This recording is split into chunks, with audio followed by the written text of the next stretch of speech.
As I mentioned, my favorite part is finding new guests or new singers or new performers or comics. And that always gave me the biggest pleasure of all, to find someone, and then they became giant stars.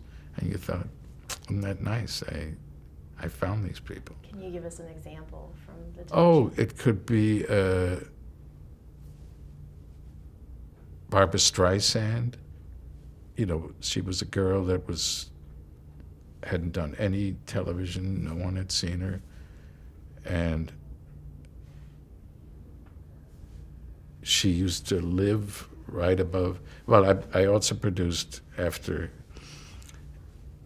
if I can just go back in my resume, after I left NBC in '61, I produced the first syndicated television talk show, called PM East for Westinghouse Broadcasting. That was hosted by Mike Wallace.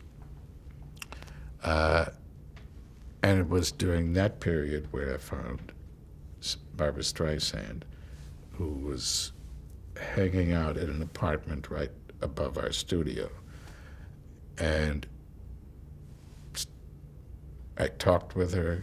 She was a real character. So I put her on as a guest.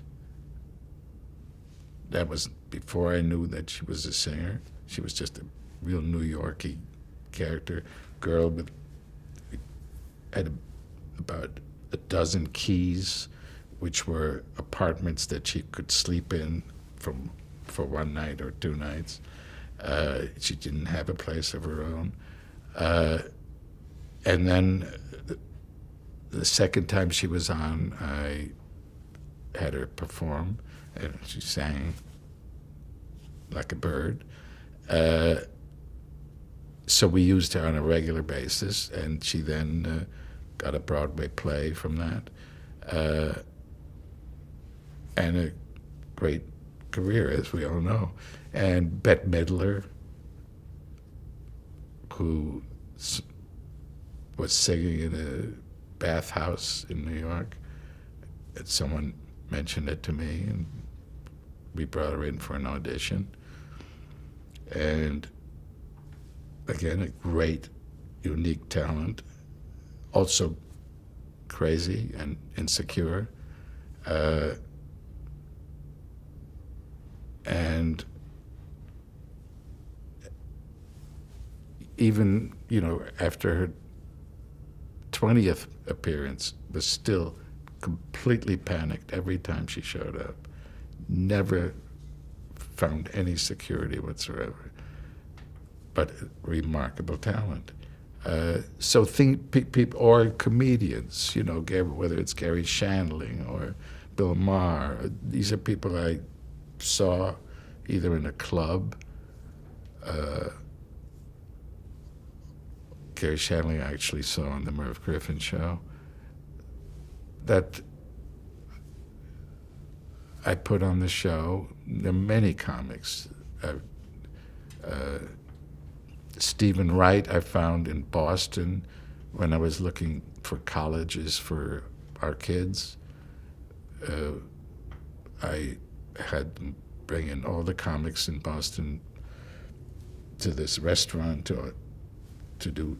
There were about 20 stand-ups that night, and the last one was Stephen Wright.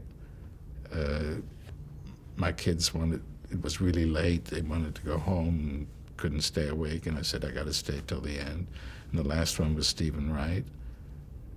And when we walked out of the restaurant, called the Ding Ho Chinese restaurant, all the comics were out in the parking lot to find out how they did. The only one that wasn't there was Stephen Wright, because he was strange. And I had to find him in the phone book and call him the next day.